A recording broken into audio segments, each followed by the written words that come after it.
nous avons notre présentation qui arrive du Cameroun. Donc, félicité Arindo, qui va nous parler aujourd'hui du projet de vulgarisation des résultats de Yanahi, le projet en vue de l'amélioration de la résilience au changement climatique. Bienvenue, félicité. Merci de me passer la parole. J'espère que vous me recevez bien. Alors, avant de commencer, je souhaite d'abord vous remercier l'équipe de l'Institut EDS de me permettre de participer à ce colloque. C'est un grand plaisir pour moi. On m'a déjà présenté, mais en réalité, je suis félicitée à Rido, doctorante à l'Université de Yaoundé au Cameroun et investigatrice principale dans le cadre de ce projet que je souhaite vous présenter aujourd'hui. Je tiens à vous informer que c'est un projet qui a été financé, soutenu par le Réseau international des étudiants pour le climat UNICE. Donc, mon projet collectif portait sur la vulgarisation des résultats du projet Yanaï en vue de la résilience au changement climatique. Donc, avant de vous présenter de manière concrète ce projet de vulgarisation, je tiens d'abord à vous parler du projet Yanaï. Qu'est-ce que c'était et pourquoi nous avons tenu à vulgariser ces résultats-là auprès des populations. Donc, le projet Yanaï est un projet de recherche-action climatique qui vise à valoriser les savoirs endogènes et locaux et qui se met effectivement au service de l'adaptation au changement climatique. Donc, il me tient à cœur de vous informer que ce projet a été initié par la professeure Florence Piron, qui était professeure à l'Université Laval. Donc, à travers cette communication et à travers la vulgarisation de ces résultats, nous souhaitons aussi lui rendre hommage. Donc, en contexte, nous savons tous que les changements climatiques transforment les contextes de vie partout dans la planète, mais évidemment pas avec les mêmes impacts et pas de la même façon en fait.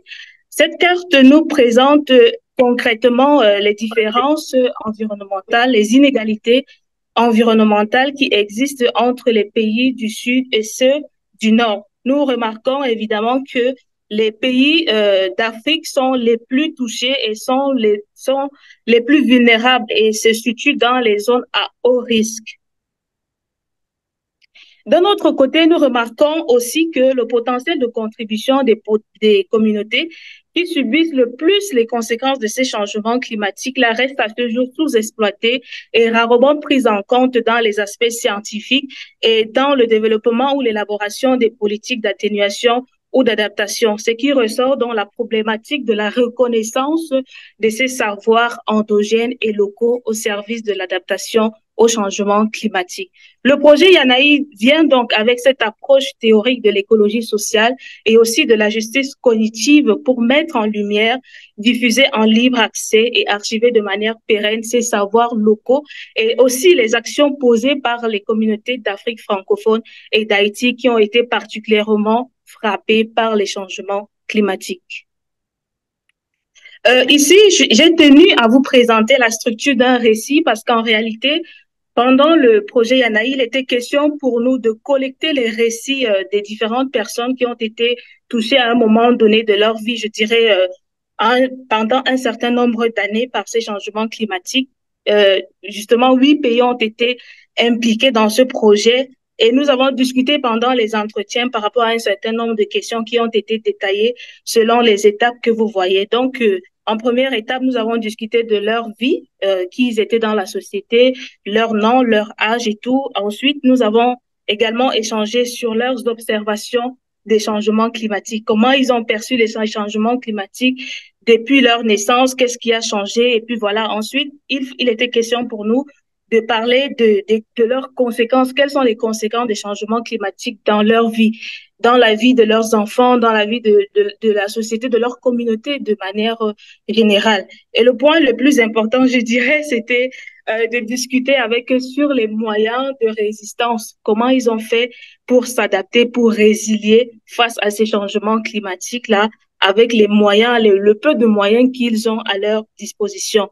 En étape 5 et 6, nous avons parlé de leurs recommandations s'ils en avaient et également du message à l'Afrique s'ils en avaient aussi.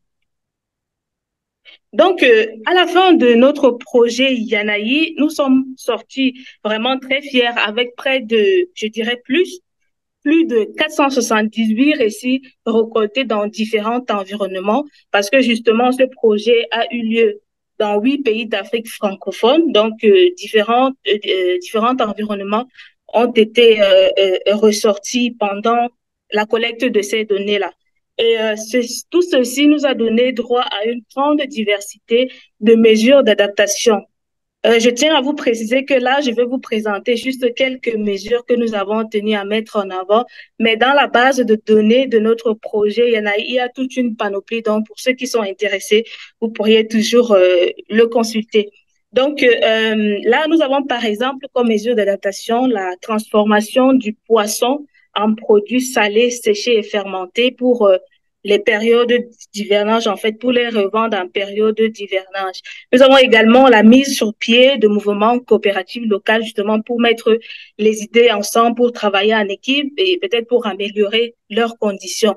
Aussi, nous avons ressorti le changement de semences à cycle court pour remédier aux problèmes de manque de pluie, de retard de pluie. Donc, c'était ça l'idée. Nous avons également la modification du calendrier agricole justement par rapport à ces manques de pluie-là et tout autre problème lié à ces changements climatiques. Enfin, nous avons la diversification des activités économiques de subsistance parce que nous avons remarqué que d'autres agriculteurs, par exemple, je prends pour ce cas de figure, des agriculteurs qui n'arrivent plus à s'en sortir avec seulement de l'agriculture sont obligés de trouver d'autres moyens pour pouvoir avoir un peu de revenus quoi, et pouvoir compenser, je vais dire, ces ressources-là.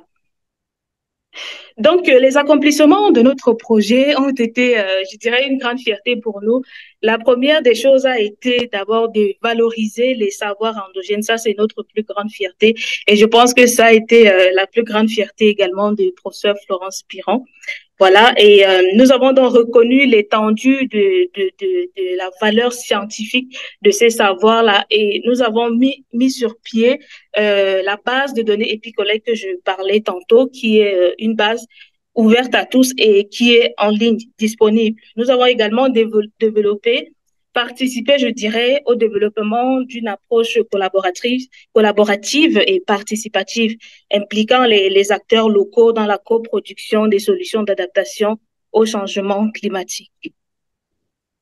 Donc, à présent, je vais vous parler donc de mon projet, de notre projet collectif de vulgarisation des résultats du projet Yanaï. Je pense que à travers ma communication, vous avez bien évidemment compris que notre objectif, c'est de valoriser les savoirs locaux à travers ce projet Yanaï. Et il était question donc de collecter ces récits et après les vulgariser pour aider les populations à mieux s'adapter face à ces questions de changement climatique. Donc, il était question pour nous de diffuser sous forme de sensibilisation et d'exposition multimédia les résultats du projet Yanaï auprès de différentes cibles situées dans 3 pays d'Afrique, dont le Bénin, le Cameroun et le Sénégal. Je tiens à rappeler encore que ce projet a été soutenu par le réseau UNICE. Et donc, nous avons donné l'opportunité à travers cette vulgarisation à ces populations d'identifier les opportunités d'adaptation qui correspondent à leurs besoins et à leurs aspirations en tant que des communautés vulnérables au changement climatique. Donc, notre objectif était bien évidemment de toucher 600 personnes, donc 200 dans chaque pays cible. Donc, pendant l'exposition, notre méthodologie a été, nous avons vulgarisé sous forme de sensibilisation, de séminaires, pardon, et d'expositions multimédia. Donc, nous avons non seulement présenté des communications PowerPoint, nous avons également diffusé les enregistrements audio, les récits qui ont été traduits en français, et nous avons aussi exposé ces posters que vous voyez. Ces posters ont été tirés des différents récits des personnes interviewées pendant le projet Yanaï en 2020. Vous avez là, par exemple, en premier poster, le récit de Madame Roukaya du Sénégal. Elle est pêcheuse. Au milieu, il y a le récit de Monsieur Daouda Blawaina, agriculteur du Cameroun. Et juste après, là, le récit de Monsieur Issa, qui est agriculteur aussi du Bénin. Bon, à présent, je vais vous inviter à découvrir avec moi une vidéo récapitulative de nos activités de terrain. C'est une vidéo d'1 minute 29. Après, nous allons revenir sur les retombées de notre projet. Espérons. Bonjour, le projet Yanaï est un projet de recherche-action climatique initié par la professeure Florence Piron de l'Université Laval qui vise à mettre en lumière, à diffuser en libre accès et à archiver de manière pérenne les savoirs et les actions posées par les communautés d'Afrique et d'Haïti particulièrement frappées par les changements climatiques. À l'issue de ce projet, plus de 478 récits ont été collectés à travers 8 pays d'Afrique francophone. Face à ces pertinents résultats, le projet de vulgarisation des résultats du projet Yanaï, soutenu par le réseau international des étudiants pour le climat, vient vulgariser sous forme de sensibilisation et d'exposition multimédia les savoirs paysans collectés lors du projet Yanaï afin d'aider différentes cibles à identifier les stratégies d'adaptation qui correspondent à leurs besoins. Les ateliers de vulgarisation ont déjà eu lieu dans la ville de Douala au Cameroun et dans la ville de Segbana au Bénin.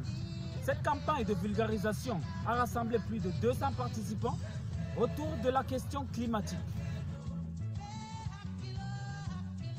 Ces mêmes ateliers ont également eu lieu dans la ville de Dakar au Sénégal.